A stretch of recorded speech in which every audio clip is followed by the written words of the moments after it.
Merci de nous retrouver sur les antennes de For You Media Africa dans le cadre du programme Votre Avis Compte, édition du vendredi 7 octobre 2022.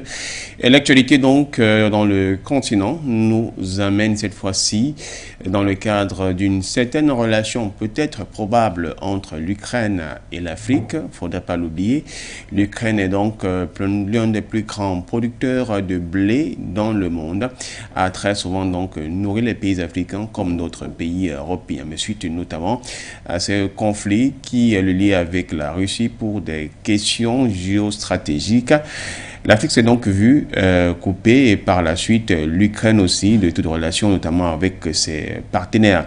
On sait notamment également que cette Ukraine soutenue par l'OTAN et une certaine partie de puissance internationale avait demandé à ce que les pays africains votent pour une sanction contre la Russie, ce qui n'a pas été fait, la Russie étant considérée comme l'un des pays qui ne s'inscrit pas donc dans la logique impérialiste. Les deux tours donc ont été faits et à ce moment, Kiev serait en train de vouloir renouer un partenariat. Depuis donc le 3 octobre 2022, le ministre des Affaires étrangères de l'Ukraine, Dmitry Kuleba, est en terre africaine. D'abord séjourné pendant une visite de près de 48 heures du côté du Sénégal et aussi du côté de la Côte d'Ivoire où il a été reçu donc par le vice-président Tiemeko. Il est au cours de rendez-vous dans lequel il a souligné notamment une question de renforcement de partenariat, une coopération sur le plan économique, mais également un aspect sécuritaire a été évoqué. Tout cet enjeu donc nous amène à s'interroger si clairement l'Ukraine est en train de renouer ou renforcer son partenariat avec l'Afrique. Mesdames, Messieurs, merci de vous installer confortablement. Voilà le rendez-vous de votre avis compte. Vision panafricaine For You Télévision, une autre vision du monde.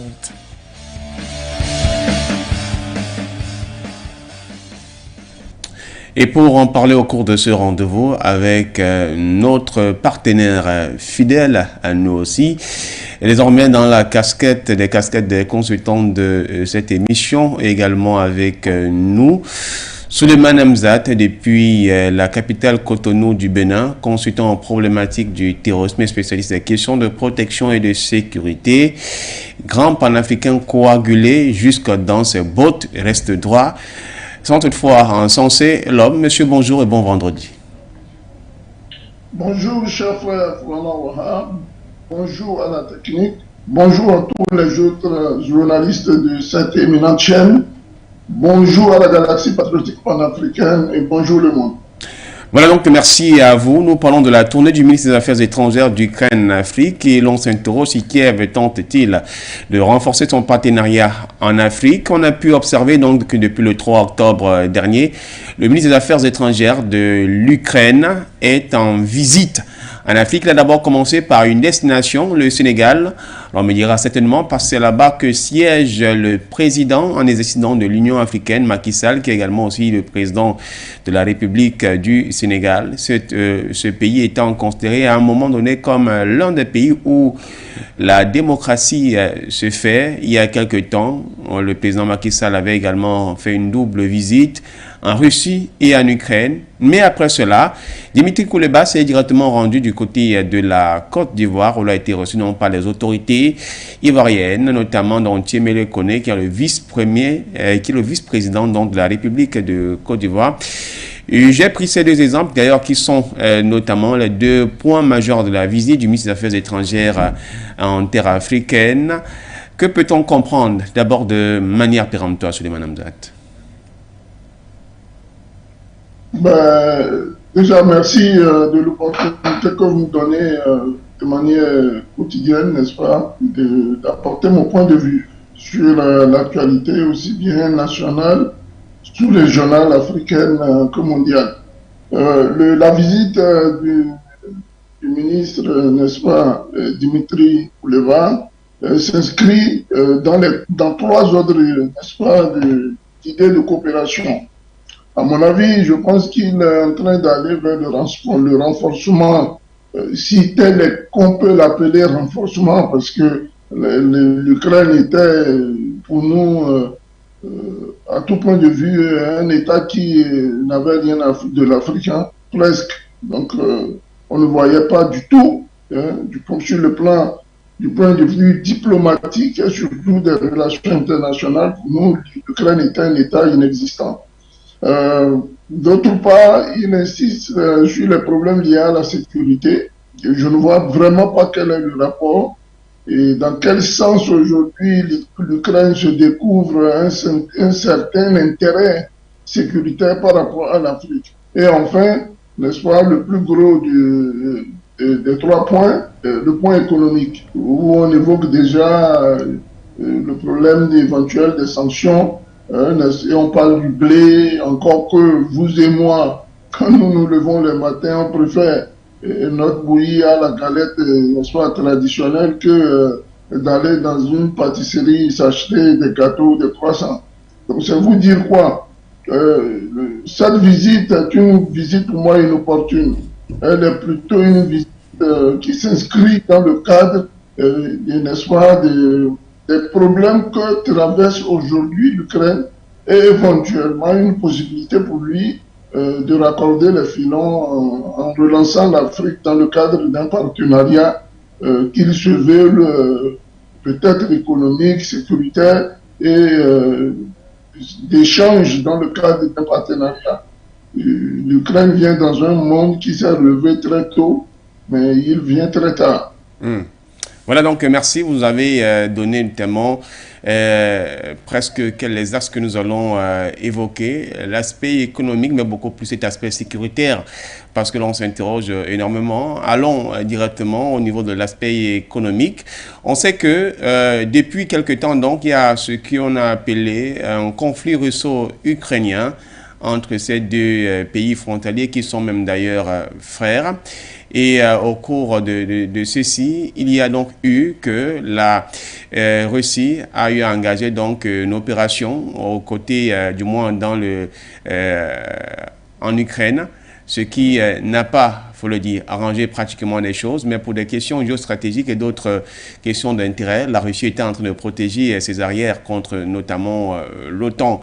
Cette Ukraine avait demandé il y a quelque temps qu'un vote soit fait, du moins avec la collaboration des pays de l'OTAN et que les pays africains doivent se prononcer. On avait pratiquement vu le résultat, notamment soit du vote ou bien du sondage qui avait été proposé. Plusieurs neutralités, du moins à près de 90% du côté donc des pays africains qui n'étaient pas pour une sanction de la Russie. Dans le même ordre d'idée, le président de l'Union africaine, Macky Sall, dans le sens bien entendu d'apporter une proposition africaine, est allé à la rencontre notamment des chefs d'État. Il a fait d'abord un premier arrêt du côté de la Russie, rencontré donc Vladimir Poutine, avec qui il a eu des échanges. Et avec Volodymyr Zelensky, il y a donc eu un échange entre le président de l'Ukraine avec les dirigeants de l'Union africaine par visioconférence.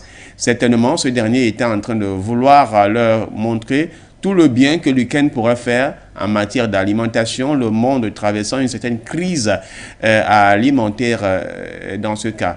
Le président Macky Sall avait donné une suite de non-recevoir en parlant d'une question de neutralité. Vous avez évoqué donc l'aspect économique.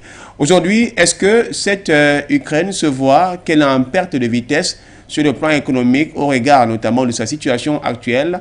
Et comme l'Afrique est toujours le meilleur Eldorado, et d'ailleurs c'est le futur du monde, elle s'est réveillée aujourd'hui se disant qu'il est peut-être question de tenter de voir comment on pourrait se positionner sur le plan économique. Déjà, commençons à analyser n'est-ce pas, cette visite dans le cadre géostratégique. Vous comprendrez que les premiers pays visés par l'Ukraine sont, n'est-ce pas, ces pays-là qui sont rattachés à la nation coloniale. Je vais citer le Sénégal et la Côte d'Ivoire, qu'il a d'ailleurs même visité. Nous observons, n'est-ce pas, pour voir quels seront les pays qu'il parcourira, qui va parcourir, n'est-ce pas, dans les jours qui suivent. Mais au constat, il faut se rappeler que, comme je vous parlais des géostratégies, le président Macky Sall, en voulant, n'est-ce pas, déclencher ce que moi j'appelle une opération de charme, n'est-ce pas, a atterri en premier en Russie. Il aurait pu aller du côté de l'Ukraine. Donc, ils savent, ces gens-là, ils savent réellement, n'est-ce pas, quel est le poids, n'est-ce pas, politico-militaire et stratégique de la Russie sur cette planète. D'autre part, mais allons constater que la visite du président Macky Sall, qui s'inscrivait, n'est-ce pas, dans le cadre de la levée des sanctions, pensant, ayant fait une très mauvaise analyse d'ailleurs, et pensant que c'était la Russie qui bloquait au fait les transactions à partir du port d'Odessa. Je veux parler des transactions liées au blé. Nous nous sommes posé la question à l'époque de savoir, mais que va-t-il faire dans ce merdier? Est-ce que ce problème est-il un problème lié à l'Afrique? Est-ce que l'Afrique devait s'ingérer dans ce genre de conflit? Mais très rapidement, nous nous sommes rendus compte que aussi bien les États de l'OTAN que ceux des États-Unis ont commencé à élaborer, n'est-ce pas, des tests pour mettre des sanctions ou punir, comme ils l'ont dit, tout État africain qui n'aurait pas arboré leur costume. Mais écoutez, à partir de ce moment, constatez avec moi que sa visite ne peut aller que dans les pays qui soutiennent, n'est-ce pas, l'action de l'OTAN et l'action des États-Unis. En cela, je pense que des pays qui sont panafricanistes, à l'instar de la Guinée, celui du Mali, le Centrafrique et d'autres, le Burkina qui vient en dernier, que s'il était question de recevoir ce monsieur, il va falloir, déjà, faut pas on refuse pas, n'est-ce pas, un appel ou une visite, mais on peut refuser et contester l'enjeu de cette visite. Qu'ils soient vraiment, qu'ils aient l'œil grand ouvert et surtout les oreilles, écouter attentivement, analyser à tous les échelons, n'est-ce pas, les propositions qui seront faites par l'Ukraine pour ne pas tomber de travers. Pourquoi, n'est-ce pas, la Russie a un certain avantage sur l'Afrique? D'abord, c'est une nation qui n'a jamais colonisé un pays africain. Deux, c'est une nation qui est venue en aide en matériel et en finance à tous les mouvements de libération de l'époque qui visaient, n'est-ce pas, à rendre à l'Afrique, n'est-ce pas, sa dignité, et pour ceux qui ont perdu leur intégrité territoriale, à le recouvrir. Et en troisième position, voilà une nation qui ne dicte rien à l'Afrique. La Russie n'est pas un État paria, un État colonialiste impérial qui vous impose, n'est-ce pas, votre vision. Elle vient avec vous dans le cadre d'un partenariat. C'est ce que nous avons constaté depuis des lustres. Et vous êtes en fonction des objectifs que vous vous êtes fixés. Mais vous remarquerez que cette visite du ministre, n'est-ce pas, Ouleba d'ailleurs s'inscrit dans la droite ligne et en premier des visites comment dirais-je, des objectifs que s'est fixé l'OTAN, à savoir aller dans le cadre d'un ralliement, mais en mettant d'abord en premier pied chez ceux qui sont des alliés naturels. Alors, je pense que le match est mal engagé. Pour ma part, il ne sortira pas grand-chose de cette visite, en dehors des pays qui ont accepté, n'est-ce pas, de suivre le même chemin que l'OTAN. Nous autres panafricanistes, nous observons d'un œil fermé et de l'autre ouvert, n'est-ce pas, le parcours de ce ministre-là qui vient dans un monde, je vous l'ai dit tantôt, réveillé très tôt, mais lui qui vient très tard. Restons sur l'aspect vraiment économique, Souleymane Hamzat, avec un pan au niveau de la question alimentaire, parce que il faut dire le conflit russo-ukrainien et au-delà d'autres événements, les Nations Unies et d'autres organismes internationaux ont souligné ces derniers temps la question de la crise alimentaire. Il y a eu trop de pompage là-dessus, trop d'informations, comme quoi le monde est en train de traverser une passe réellement difficile. Et puis, il faut également dire que le conflit russo-ukrainien a créé un désastre, par exemple, du côté de l'Europe. Lorsque Kiev menaçait ou était en voie de menace des pays africains qui ne s'aligneraient pas justement pour sa cause, dans le cadre notamment de voter des sanctions contre la Russie. Concrètement, quel était le levier sur lequel l'Ukraine était en train de se reposer pour pouvoir faire une pression à l'Afrique? Est-ce que c'est cet aspect alimentaire du blé étant l'un des plus grands producteurs de blé, alors que l'Afrique regorge quand même sa partie nourricière? On a une terre qui produit. Vous avez évoqué tout à l'heure une bouillie. Il y a trop de maïs. On peut faire une bouillie de maïs ou encore de riz. Il y a également la possibilité de se faire du pain ou bien des galettes avec notamment du manioc ou bien d'autres tubercules. Sur quel levier, clairement, l'Ukraine était en train de reposer pour faire une pression aux pays africains afin de voter des sanctions à l'endroit de la Russie? Ben écoutez, vous savez, ceux qui pensent connaître beaucoup plus l'Afrique que d'autres, ce sont les Français qui se targuent, n'est-ce pas, de ces genres de pensée. Et pourtant, vous connaissez quelle est la relation qu'il y a entre le président Zelensky et le président Macron. C'est une relation pratiquement, je dirais, presque fraternelle. Donc, il faut aller analyser le sens de cette visite-là comme étant une feuille bien élaborée, des objectifs bien fixés, certainement dictés par la France, en leur disant, ben, faites ça, allez de ce côté, dites ça, ne dites pas ça, et vous verrez les Africains vous suivre, mais ça se tromper complètement. Et pour en venir à votre deuxième question, sur le plan alimentaire, écoutez, l'Afrique a beaucoup d'autres moyens pour se passer du blé. La preuve, quand on a commencé, quand la Russie a commencé cette opération spéciale, les prix du blé ici ont flambé. On s'est retrouvé un sac de blé qui est parti pour certains pays de 19 000 francs CFA à 25 000. Aujourd'hui, nous sommes presque à 31 000 francs CFA.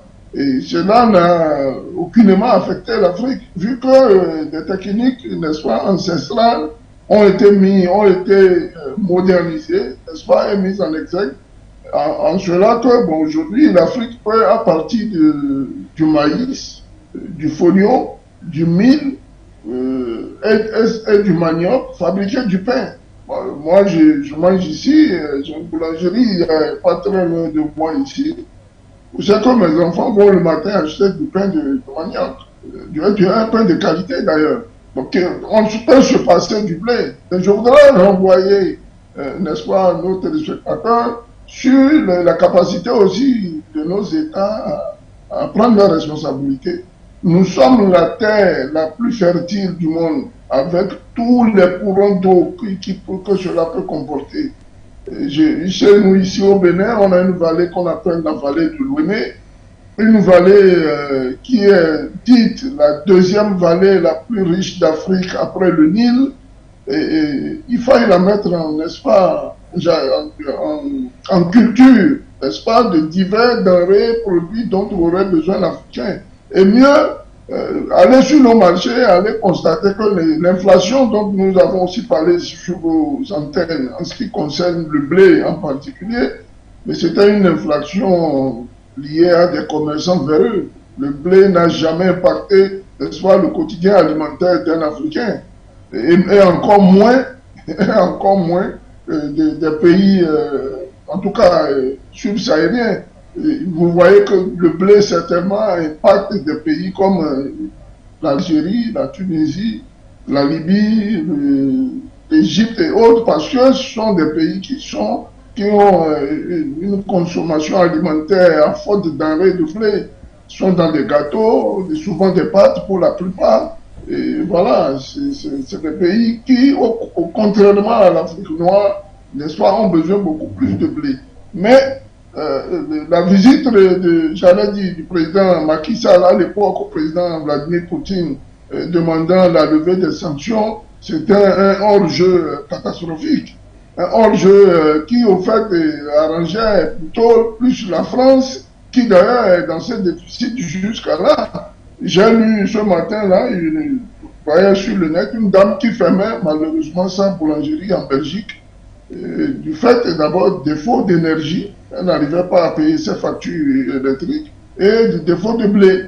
Donc le problème du blé, le problème alimentaire qu'on vient nous vendre, c'est du pipeau. Ça se passe du côté de l'Europe. Nous, on a bien mangé, n'est-ce pas, notre attiqué. On est bien rassasié parce qu'il y a beaucoup d'alocos. Et puis voilà, la vie continue. Il faut arrêter de nous distraire. Voilà, l'occasion également de rappeler aux téléspectateurs qu'ils peuvent bien réagir sur cette thématique qui est proposée en cette matinée, le tournée du ministre des Affaires étrangères d'Ukraine en Afrique. Kiev tente-t-il de renforcer son partenariat avec le vieux continent, puisque c'est l'Afrique d'ailleurs, terre de la civilisation et non l'Europe, comme le fait souvent croire. Au plus 237 693 589 668 ou encore Skype for You TV. Et vous pouvez également aussi réagir par appel sur Zoom au plus 64 9 859 05 26. Suleiman Danzat, avant de venir prendre le deuxième aspect qui sera un peu certainement beaucoup plus large, la question de la sécurité que Kiev tente justement d'évoquer, je voudrais qu'avec vous, nous puissions prendre la réaction de Claude-Pierre Claver qui a également donné son point de vue au téléphone sur cette thématique ce matin. Avec plaisir.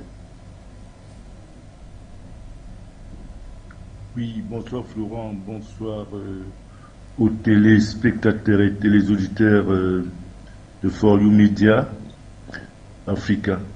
Oui, je m'appelle bien Claude-Pierre Claver, je suis journaliste panafricaniste et directeur des publications Horizon Nouveau Magazine et African First Crown News, paraissant à Douala, en plus d'être également président exécutif d'une organisation de la société civile qui n'est autre que l'Association panafricaine pour l'excellence, l'éducation, le développement et l'amitié entre les peuples en mémoire du général Abraham Petrovich Hannibal, d'origine Kotoko de la région, de l'actuelle région de l'extrême nord du Cameroun, et également de son arrière-petit-fils, Alexandre Pouchkine, le plus grand écrivain russe de tous les temps selon plusieurs critiques.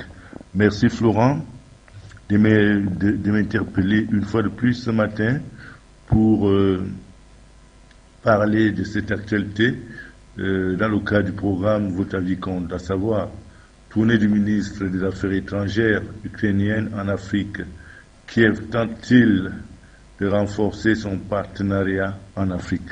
Florent, vous savez, l'Afrique est finalement devenue le terrain de jeu de tout le monde, surtout le terrain de jeu des puissances occidentales et de leurs alliés comme c'est le cas de Kiev. Avant la crise en cours en ce moment, on n'a jamais appris qu'il y avait un officiel ukrainien en séjour dans un pays africain, sauf si je me trompe bien sûr, mais sinon, cela n'a pas fait l'objet d'autant de publicité que c'est le cas cette fois-ci. Vous savez, l'Ukraine a à sa tête un comédien, je peux dire ainsi, un comédien qui tente de faire feu de tout bois, mais malheureusement, il se trouve que l'Afrique a jeté son dévolu. La majorité des pays africains ont déjà jeté leur dévolu sur la Russie, même au niveau de l'Assemblée générale des Nations Unies, où la France et les États-Unis n'ont pas pu arracher le soutien de plusieurs pays africains contre la Russie. Aujourd'hui, il n'est pas surprenant de voir donc un ministre ukrainien parce que l'Afrique, comme nous ne cessons de le répéter chaque jour, est au centre de la géopolitique mondiale plus que jamais. Mais désormais, tout le monde, comme le rappelait le président Bongo, l'Afrique est comme cette jeune fille à qui tout le monde essaie de faire la cour pour en faire son épouse. Parce que l'Afrique, c'est un continent riche, c'est un continent avec lequel il faudra désormais compter au niveau de la géopolitique mondiale. Malheureusement, pour l'Afrique, on a encore des dirigeants qui sont à la solde totale de l'impérialisme occidental, et ce sont ces dirigeants qui tirent en réalité l'Afrique vers le bas, parce que de plus en plus, on se rend quand même compte que les peuples africains sont devenus matures et essayent de se défendre comme bon il leur semble, malgré les entraves que ces peuples rencontrent sur le chemin de la liberté. Donc Florent, cette visite du ministre ukrainien des Affaires étrangères en Afrique est une visite qui essaye d'inverser la tendance. Vous savez, l'Ukraine compte au sein de son appareil administratif des néo-nazis qui ne sont pas du tout différents de ceux-là qui ont conduit le monde au bord du précipice lors de la Deuxième Guerre mondiale. Mais le paradoxe aujourd'hui, c'est que l'Occident, les Américains et les forces de l'OTAN prennent le reste du monde comme étant essentiellement composé de gens amnésiques. Nous savons tous qu'est-ce qu'on reprochait à LDR. Nous savons tous comment est-ce que la Deuxième Guerre du monde s'est passée et quel était le véritable mobile d'Hitler et comment est-ce que ça s'est conclu. Je vous rappelle quand même, je rappelle à nos téléauditeurs et téléspectateurs que la Russie a laissé 27 millions d'hommes, de soldats sur le carreau. Je dis bien 27 millions de soldats sur le carreau pour sauver le monde contre le nazisme. Mais aucun livre d'histoire en Occident ne fait allusion à ce sacrifice suprême des Russes. Qu'est-ce qui explique donc aujourd'hui ceux qui étaient combattus hier et qui sont considérés pour toujours comme étant les ennemis de la Russie se retrouvent supportés par l'Occident? Il y a quelque chose de plus grave qui se joue et dont nous serons sans doute au dénouement dans les jours ou les semaines ou alors les mois ou les années à venir. Mais je pense que la guerre d'Ukraine ne se limite pas seulement au niveau des armes, mais elle pourrait également être une guerre décisive pour la marche du monde vers sa liberté. Parce que cette guerre a permis à une certaine opinion africaine de découvrir le véritable visage hideux de l'impérialisme occidental, animé par des pays comme la France, les États-Unis, la Grande-Bretagne, bref, les pays membres de l'OTAN. Parce qu'il est inadmissible qu'une poignée qui représente à peine le quart, le cinquième, voire même moins même pas le cinquième, qui représente à peine le dixième de la population mondiale, dicte sa loi au reste du monde. C'est aberrant. C'est à croire que le monde marche par la tête. Et l'opération spéciale de la Russie en Ukraine vise, à mon avis, à redonner l'espoir à tous ces peuples qui étaient déjà à bord, qui s'étaient déjà découragés, avaient jeté les armes et qui aujourd'hui pensent qu'il y a encore de la place à conquérir pour eux au sein du Conseil des Nations. C'est le cas surtout des pays africains francophones où on sent quand même un réveil de conscience extrêmement préjudiciable pour la France qui a passé tout son temps, des siècles, à tromper les Africains, à les assimiler à des moins que rien. Et aujourd'hui, grâce à l'opération spéciale en Ukraine, les Africains ont compris qu'ils étaient plutôt victimes des manipulations grotesques et bien élaborées de la part des médias occidentaux et surtout des médias français. Donc, vous conviendrez avec moi que cette tournée du ministre des Affaires étrangères ukrainien en Afrique tente simplement de maintenir l'Afrique sous la domination des puissances occidentales alliées à l'Ukraine qui, pendant des siècles, ont créé un manque de confiance au sein des populations africaines, qui ont créé un phénomène d'accoutumance vis-à-vis de la pauvreté qui est devenu pratiquement un état, une manière d'être chez nous en Afrique, surtout en Afrique francophone. Désormais, grâce à la guerre en Ukraine, le monde, les Africains surtout au premier plan, connaissent un peu plus la vérité et sont à même de prendre, pour ceux qui le désirent, de prendre leur destin. C'est vrai que les cartes ne sont pas distribuées de la même façon dans toute l'Afrique francophone, parce que si en Afrique de l'Ouest, on voit des pays se soulever, des peuples se soulever contre l'impérialisme occidental. Ce n'est pas forcément le cas en Afrique centrale où on a le sentiment que le nationalisme est relégué au dernier plan. Ce qui importe pour les peuples d'Afrique centrale, c'est l'enrichissement illicite, le détournement des deniers publics, les distractions et autres choses qui leur permettent de continuer à rêver et surtout de continuer à se laisser soumettre par la puissance néocolonialiste française. Donc, je crois que lorsque je l'ai dit, à mon avis, moi, je n'ai rien de bon à attendre de la visite, de la tournée de ce monsieur en Afrique. Peut-être qu'il y en a qui attendent des visas pour l'Ukraine, mais moi, je n'attends rien. Je n'attends même pas un visa pour la France. Pour la France a réduit à procéder à des restrictions des visas pour les Camerounais à partir de notre pays.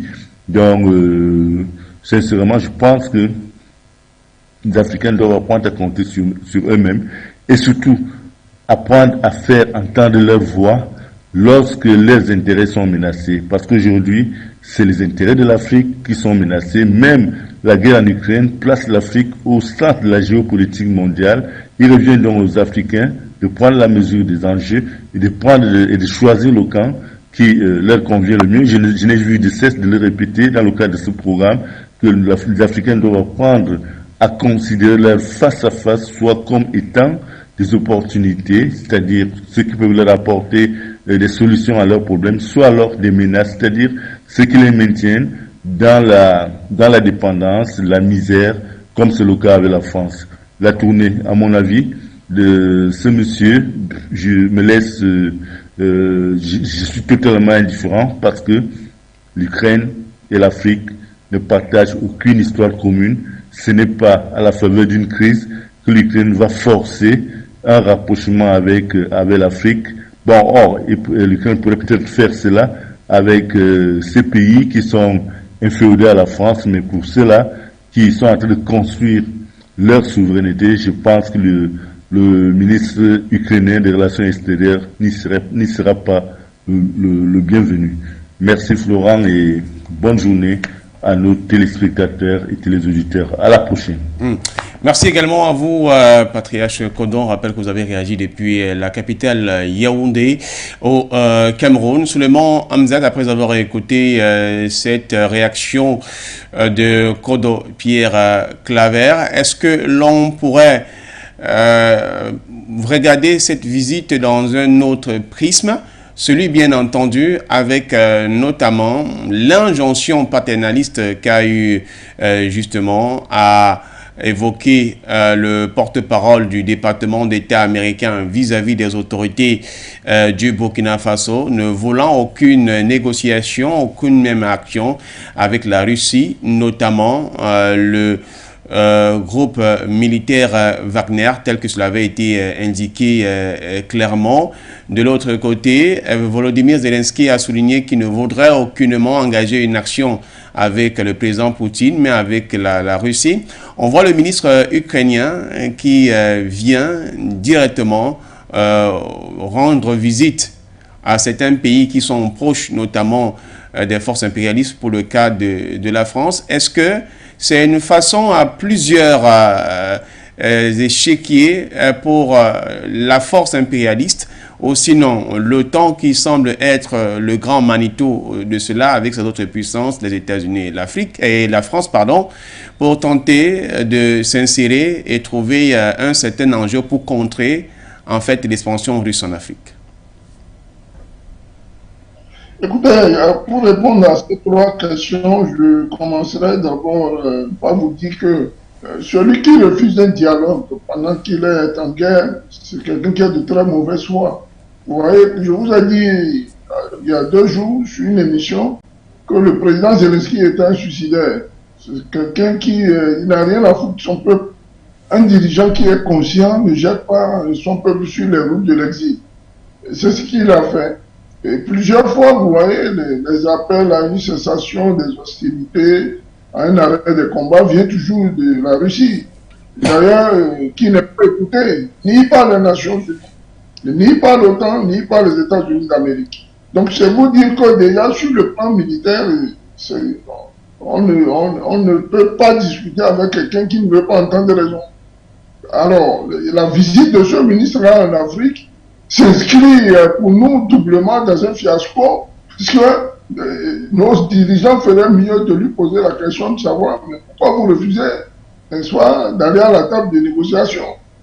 De toute manière, vous voyez, sur la base de ma petite expérience, je constate que toutes les guerres, quelles qu'elles soient, ou toute opération spéciale, ou toute opération militaire qui a eu lieu dans l'histoire, finissent toujours par une table de négociation.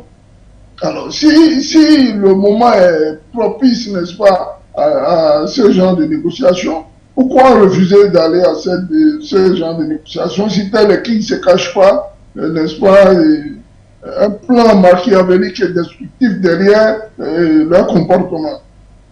Il faut remarquer, d'autre part, que le peuple ukrainien est celui-là qui est le plus flairé dans cette affaire. Parce que lui, Zelensky, et ce ministre-là, qui a même l'occasion d'avoir un avion pour pavaner à travers l'Afrique, c'est des gens qui mangent à leur faim. Ils boivent tant qu'ils ont soif, ils boivent. Quand ils veulent se coucher, ils ont de bons matelas pour dormir. Pendant que le peuple est en plein hiver en train de traverser l'Europe, à chercher ne serait-ce qu'un petit cagibi pour se reposer. Ouais, c'est des dirigeants irresponsables. Je plains même nos présidents qui reçoivent ce genre de... Et puis, je vous donnerai un exemple qui montre à tout point de vue, à tout égard, que nous ne devons même pas recevoir ce genre de personnages. Vous vous souvenez, dès les premières heures de cette opération-là, les conditions dans lesquelles ont été traités nos frères d'Afrique. On leur refusait même de rentrer dans le train. Alors, que viennent-ils chercher chez nous? Des gens qui nous refusent l'hospitalité. Ils ne sont pas capables d'héberger nos frères de couleur noire. Je vais être précis. Si je dois être taxé de raciste, je m'en fous. Mais c'est ce que nous avons pu constater. Vous n'avez même pas la possibilité de leur offrir ne serait-ce qu'un petit hôtel où même on peut les regrouper à 4 ou 5 par chambre. Pourvu qu'il y ait un toit et un peu de chaleur pour que les gens se sentent bien. Puisque c'était en hiver. Mais vous jetez ces gens-là en dehors du train. J'ai la copie vidéo, n'est-ce pas, de cette dame-là, je crois qu'elle devait être kenyane, qui devait monter dans le train, enceinte avec un bébé dans la main, qui a été carrément rejeté et qui a atterri au sol. Après avoir vu tout ça là, vous acceptez que nous on reçoive ce genre de personnages chez nous? Franchement, les chefs d'État africains, il y a quelque chose qui ne tourne pas rond. Ceux en tout cas, pas tous, ceux en tout cas qui reçoivent ce genre de personnages, il y a quelque chose il y a un boulot en moins quelque part dans cet appareil-là. Donc il va falloir que nous non seulement nous ayons un droit de regard sur le comportement, n'est-ce pas, de ces gens, je les appelle comme ça, ces gens-là qui se font passer pour des personnalités qui n'ont pas eu en leur temps, n'est-ce pas, le moindre bémol, la moindre rétention, le moindre répit, ne serait-ce que pour la vie humaine. Ils n'ont rien à foutre de la vie humaine. Vous voyez, d'abord, ils sacrifient leur peuple pour des intérêts personnels. Vous voyez, tant que Zelensky sera là, qu'il aura les moyens qui lui sont allègrement décaissés par les États-Unis et l'Union européenne, voire l'OTAN, mais lui, il ne partira pas de là. Parce que c'est lui qui reçoit les centaines de millions d'euros qui pleuvent sur l'Ukraine en ce moment. Alors, il a le temps de se sucrer. On est en guerre. En guerre, ce n'est pas, l'administration est inexistante. Donc, c'est un business. On ne voit plus clair dans la gestion cohérente des fonds qui sont envoyés. Et d'autre part, vous remarquez du côté des États-Unis que le Congrès n'arrête pas de rappeler à l'ordre du président américain sur une justification édifiante, chiffre par chiffre, numéro par numéro, n'est-ce pas, de ce qui est fait de l'argent du contribuable américain. Donc, ça vous dit quoi? La guerre d'Ukraine, elle a plusieurs volets. Il y a ceux qui veulent, n'est-ce pas, qui se font passer pour des patriotes tonitruants, comment on dit là, des patriotes chevronnés, convaincus, parce qu'ils reçoivent de l'autre côté de l'argent qui est décaissé et qui sert à quelque chose. Il y a d'autre part ceux-là qui, de manière naïve, se jettent dans cette guerre-là. Et là, il y a deux points essentiels. Il y a ceux qui se sont constitués en cette légion étrangère de mercenaires qui combattent actuellement du côté de l'Ukraine. Et il y a les vrais Ukrainiens qui, en réalité, ont abandonné par milliers les armes pour se réfugier, ne serait-ce que pour sauver leur vie.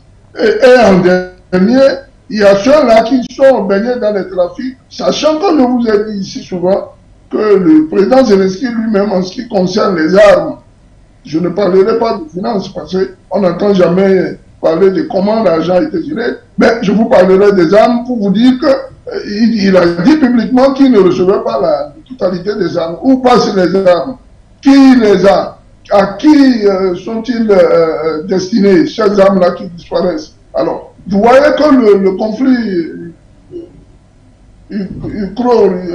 disons, c'est cette opération spéciale dans laquelle l'Ukraine n'arrive même pas à se retrouver, elle est quand même délicate pour nous autres analystes africains, en ce sens-là que nous ne comprenons pas du tout cette visite inopportune qui pour nous reste à tout point de vue, n'est-ce pas, une insulte à l'intelligentsia africaine et d'autre part une insulte à la galaxie patriotique panafricaine. Nous n'acceptons pas, n'est-ce pas, que des gens qui ont traité nos frères, nos soeurs comme du bétail, venir pavaner en Afrique ici et faire croire qu'ils sont ici dans le cadre, n'est-ce pas, du renforcement des partenariats à la recherche d'une sécurité inexistante, faille-t-il encore l'inventer, et sûrement pas économique parce qu'on n'a pas besoin du blé pour vivre. Nous, on vivait tranquillement. D'ailleurs, cher frère Florent Waha avait constaté qu'au Cameroun, à l'époque, le Cameroun était un grand producteur de blé. Alors, d'où la responsabilité de nos dirigeants, n'est-ce pas, de réfléchir à remettre, n'est-ce pas, le blé camerounais en exergue. Donc, ça vous dit quoi? C'est une question de volonté politique. Les problèmes économiques sont des questions de volonté politique. Il faut trouver les voies et moyens pour remettre la jeunesse africaine au travail. Tout le monde n'est pas fait pour être politicien, tout le monde n'est pas fait non plus pour être militaire, tout le monde n'est pas fait pour être activiste, tout le monde n'est pas fait pour être journaliste. Il faut que chacun aille dans son secteur d'activité et c'est ensemble que nous serons forts. Enfin, pour chuter, je vais vous dire que ceux qui acceptent de recevoir, n'est-ce pas, ce genre de personnages, s'ils ne leur énumèrent pas les conditions dans lesquelles ils ont traité nos parents, parce que maintenant, il faut passer par la loi du talion. Il faut aller du tac au tac. Si vous nous traitez bien, on vous traite bien. Vous ne nous traitez pas bien, on ne vous traite pas bien. Et de deux, que ce ministre ne vienne pas nous vendre, n'est-ce pas, je sais pas, du vent, en nous faisant croire que l'Ukraine pourrait nous aider. L'Ukraine est en guerre et en difficulté. Quel apport économique viennent-ils nous donner? Ils ont besoin d'argent, ils sont là, vous le voyez, les Zelensky, là, en train de pleurnicher tous les matins sur les médias. Ah oui, il faut que vous nous aidiez, il faut couper ceci, il faut... Le gars est en train de se chercher. Il vous envoie un ministre, vous venez, vous dit quoi? Il vous dit quoi de concret? Moi, chef d'État, je ne fais pas un monsieur comme ça. Il n'est pas chez moi. C'est une perte de temps pour mon peuple, c'est une perte de temps pour la nation, et c'est de l'argent jeté par la fenêtre parce qu'il viendra dormir dans mes hôtels. Voilà, donc on va souligner l'aspect sécuritaire avec lequel on va sortir. Souleymane Hamzat, quand on a évoqué justement la visite ou la tournée africaine de Dimitri Kuleba, le ministre des Affaires étrangères ukrainien en Afrique, notamment au Sénégal, et puis beaucoup plus en Côte d'Ivoire, on a évoqué l'aspect sécuritaire. En off, on s'est interrogé clairement sur le plan sécuritaire, qu'est-ce que l'Ukraine apporterait à l'Afrique? Vous avez évoqué cela tout à l'heure, je vous ai dit qu'on va toucher un mot avant de sortir, surtout que, selon certains commentaires des internautes sur la page Facebook For You Media, cette Ukraine a été incapable même de pouvoir riposter face à la Russie, avec notamment même l'apport de l'OTAN. Est-ce que cette Ukraine a les moyens? Vous avez parlé d'un vent tout à l'heure. On avait envie de s'interroger. N'est-on pas là en train de vivre une sorte de monde à la renverse? L'Ukraine a-t-elle les moyens sécuritaires, j'allais dire militaires, pour venir aider l'Afrique, sinon que c'est l'Afrique qui puisse aider l'Ukraine? Faut surtout pas oublier que au lendemain de la destruction, n'est-ce pas, destruction, le mot est trop fort, de la dislocation, n'est-ce pas, des anciennes républiques qui composaient l'Union, n'est-ce pas, l'Union soviétique de l'époque, l'Ukraine était, la capitale Kiev était l'une des capitales les plus militarisées. Il y avait un dépôt mais important de matériel militaire qui se trouvait de ce côté-là. Je l'ai souvent dit, ici, en termes de consultation à nos chefs d'État, vous avez beau acheter des quantités effroyables d'armes et de munitions, il faut bien des hommes derrière pour actionner les détentes, pour s'en occuper et faire en sorte que le combat soit gagné. Mais malheureusement, on constate du côté de l'Ukraine que c'est un fiasco total. L'Ukraine n'a même pas, dès les premières heures, l'appareil sécuritaire ukrainien a été mis à genoux. En moins de quelques 48, 72 heures, ils étaient complètement à genoux. Ce qui a permis à la Russie, n'est-ce pas, d'avoir une avancée fulgurante, de conquérir les territoires. Et il a fallu, n'est-ce pas, cet appui de l'OTAN sur le plan matériel, financier et surtout en termes de renseignement pour permettre à l'Ukraine de se sauver un peu la face. Et vous voyez, tout dernièrement, ils ont quelques percées sur certaines villes, mais beaucoup analysent ça comme un échec venant de la Russie. Mais détrompez-vous. La Russie est dans une stratégie de guerre qui ne dit pas son nom. Vous comprendrez bientôt. Il y a des choses qu'on ne dira pas ici. Mais vous comprendrez que l'Ukraine est fortement, n'est-ce pas, militarisée aujourd'hui par l'Occident. Vous voyez hier, la France qui a encore envoyé, je ne sais pas, une dizaine de canons César en complément de ce qui avait été envoyé, dont d'autres qui auraient été d'ailleurs même qui dorment dans les musées déjà russes. De l'autre côté, je vais vous dire quoi, les dirigeants occidentaux sont dans un va-tout, n'est-ce pas, qui plonge non seulement l'Ukraine dans un désarroi total, financièrement, qui appuie l'Ukraine, mais qui ne permettent pas à la population de jouir, n'est-ce pas, de ce financement, n'est-ce pas, de guerre, mais plutôt de ce financement de guerre qui sert aux dirigeants ukrainiens aujourd'hui à pavaner, comme c'est le cas de ce ministre en Afrique, et d'autre part à payer tous les mercenaires qui ont cette légion étrangère, n'est pas ukrainienne, qui est payée, n'est-ce pas, à prix d'or. Pour ce combat, beaucoup sont en train de rendre des témoignages. Il y a plein de témoignages sur Internet. Et enfin, n'est-ce pas, sur le plan social, une Ukraine qui est complètement enfoncée parce que les populations ne savent plus là où donner de la tête. Aujourd'hui, vous voyez qu'il commence à y avoir des manifestations, n'est-ce pas, du côté, en tout cas, des villes conquises par la Russie, en ce sens-là que les Russes sont applaudis dans toutes les villes où ils rentrent. Il y a des villes où, bon, au départ, il y avait ce sentiment dit patriotique où la population tenait, mais la population a vite fait de comprendre que cette affaire de l'Ukraine-là, c'était un business au même titre, n'est-ce pas, que ce que nous avons constaté hier dans notre émission d'hier par rapport à l'énergie. C'est un business qui ne dit pas son nom. Et ceux qui, n'est-ce pas, mettre de l'huile sur le feu, je veux dire l'OTAN et les États-Unis, mais il y a un effet boomerang chez eux. Je vous ai parlé tantôt de cette dame qui était incapable, du point de vue de l'énergie, de payer sa facture, et qui est en train de fermer sa boulangerie, et elle dit qu'ils sont des milliers. Ils sont des milliers. Et je vais vous donner même très rapidement, n'est-ce pas, une statistique que je viens de recevoir à l'instant. Bon, ça c'est ce qui concerne la dame de la boulangerie, n'est-ce pas, qui est en train de fermer. Regardez, vous voyez sur les étalages, tout est, il n'y a rien, il n'y a qu'un morceau de pain. Et ça se passe en Belgique. Alors, allez voir plus loin ce qui se passe, n'est-ce pas, du côté des populations, n'est-ce pas, qui ont décidé maintenant de prendre le taureau par les cornes et de dire à leurs dirigeants, mais écoutez, vous nous envoyez où là, dans un décor total, où vous êtes, où il y a quelque chose qui ne va pas dans vos têtes. Et vous voyez des militaires, aussi bien français, en cela même un ancien du COS, du commandement des opérations spéciales en France, qui est intervenu n'est-ce pas, sur les réseaux sociaux pour dire, mais nommant un certain nombre de généraux français et les traitant de malades, de psychopathes, leur disant que, mais attends, vous amenez le monde où? Vous êtes en train de nous mettre dans vous êtes en train de nous enfoncer, mais sérieusement, vous ne permettez pas à la population française de pouvoir avoir l'opportunité de nous lever.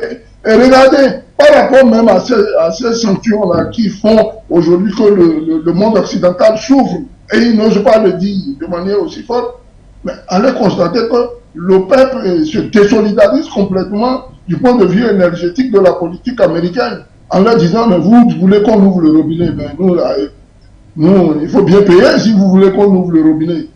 Et de l'autre côté, vous voulez maintenir les prix au même standard, n'est-ce pas, internationaux. Vous voulez l'imposer à des nations qui ont leur pétrole sous le sol. Alors l'Arabie Saoudite, elle se prend que ce cas, décide maintenant d'aller acheter son pétrole en Russie, de le ramener chez lui, de le raffiner et de le revendre plus cher à l'international. Ouais, les dirigeants européens sont dans une incohérence totale. Ils sont en train d'envoyer leur droit dans le mur. Et je crains que, voyez, comme nous autres là, qui allons de l'autre côté de l'Occident faire des petits boulots, vous constaterez dans les jours qui viennent que en Afrique, il y en aura beaucoup qui viendront nous nettoyer les chaussures.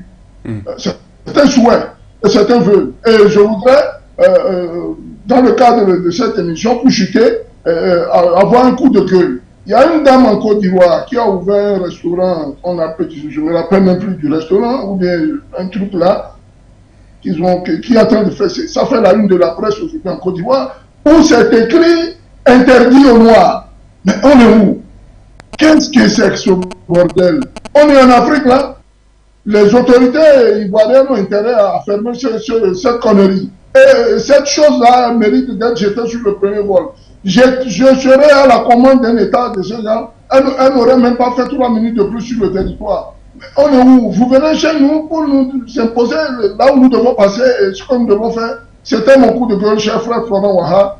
Merci de l'opportunité, n'est-ce pas, que vous nous donnez de manière quotidienne. Vous, vos éminents journalistes, surtout les techniciens et plus particulièrement le PDG, l'opportunité qui nous est donnée, n'est-ce pas, d'opiner sur les problèmes liés à l'Afrique, au monde et surtout veillez à continuer de cette manière. Vous êtes une chaîne professionnelle parmi tant d'autres. Je le dis, je l'appuie et j'espère que For You Media ira très loin, n'est-ce pas, dans ce combat patriotique panafricain. Dieu veille sur vous, Dieu veille sur votre PDG et sur tous. Merci pour ces paroles aimables, Souleymane Hamzat. On rappelle que vous êtes consultant en problématique du terrorisme, spécialisé en questions de protection et de sécurité. Avec vous, nous avons donc regardé la tournée du ministre des Affaires étrangères ukrainienne en Afrique. On s'est interrogé si Kiev tentait de renforcer son partenariat dans le vieux continent. Madame, Messieurs, merci de nous avoir suivis. Demain, samedi sera donc pris pour notre rendez-vous. Ce sera dans votre ville. Le grand format du samedi sera donc entre 9h30 et 11h30 en GMT plus 1 heure. Et merci. Juste derrière, prenez rendez-vous avec d'autres programmes. Le monde bouge, l'Afrique aussi, figurez-vous que nous aussi. Merci à tous les techniciens. Votre chaîne de télévision panafricaine For You Télévision, une autre vision du monde.